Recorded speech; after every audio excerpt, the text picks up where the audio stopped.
So we all saw this morning how they looked, and now look, it's 4:30 in the afternoon approximately, and it's gonna pour. And notice all the same chemtrails that we saw in the morning, how they've now become clouds that are heavily condensed clouds. See? This is ridiculous, people. This is geoengineering at its worst.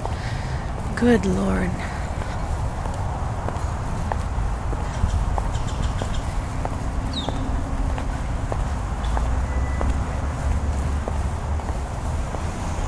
See, those same clouds that were there previously in the morning are the ones that are now menacing us with rain and shit coming down.